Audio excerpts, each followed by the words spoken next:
Hi everyone, this is Concy from atop Serenity Hill, and today I just wanted to do a little flip through video to show you 3 junk journals that I made and the 3 different reasons that I made them.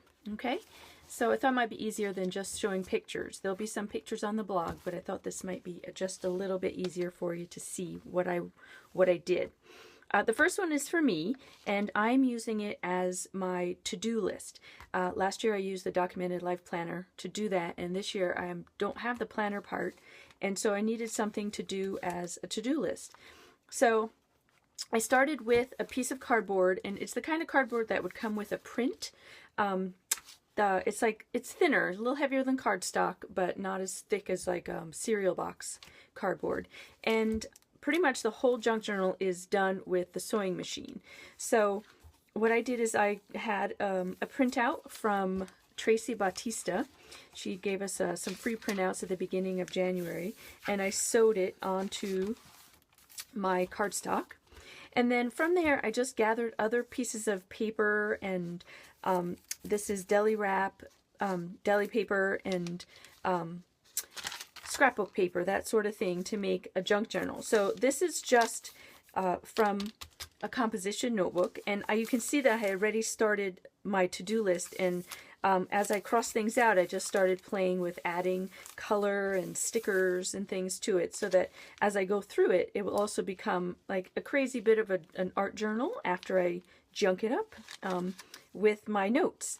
So you can go through, it's still, every time I had an 8.5 by 11 piece of paper that had a white back, I sewed it to another piece of paper so that there was just no plain white for this section.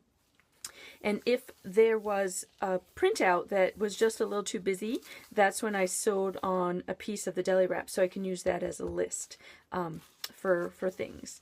So this is a piece of under paper from my desk, my art studio. More scrapbook papers that I had lying around, the composition notebook, a couple little stickers and things I had flying around. And then I just, again, sewed it all together and sewed it right down the middle. You can see, stuck it in my sewing machine. And I use a denim needle to do this. You're going to have to figure out for yourself how much paper will fit through your machine.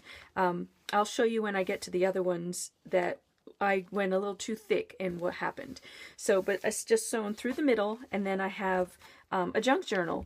I was a little crooked on the back, so that's why I put the washi tape down to cover the spine. And then as I go, I'll just continue to decorate it some more. So these two here have the same covers. They have 2 different functions, but the same cover. And what it is a manila filing system that I had the A through Z that I wasn't using, and I decided to use them as the covers for these journals. They're going as gifts for friends, Irene for I, Sophie for S. And Irene is going to be using hers more as an art journal. She wants to learn a little bit about art journaling and start, but she's also a big traditional writing journaler, likes to write poetry and things like that. So the junk journal for her is going to be a little more blank where she can add to it. So I left the cover blank, and I did sew on, this is sari ribbon. I sewed on this, the tie with my sewing machine so that she could tie it closed. Mine, I just use a rubber band, which, you know, super fancy. But for hers, and you can see what I was saying with trying to find out how thick your paper is.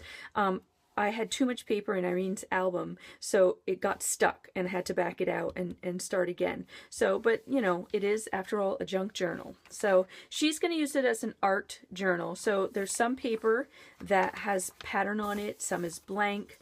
Again, the composition notebook, this is watercolor paper, more cardstock, paper doily, that sort of thing.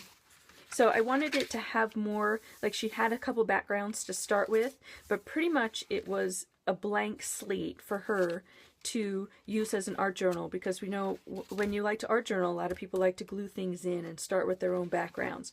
And Irene is very artistic, so she will have that ability to work with the different papers and get some ideas. So that's this one. And then the final one is for my friend Sophie, who is 7.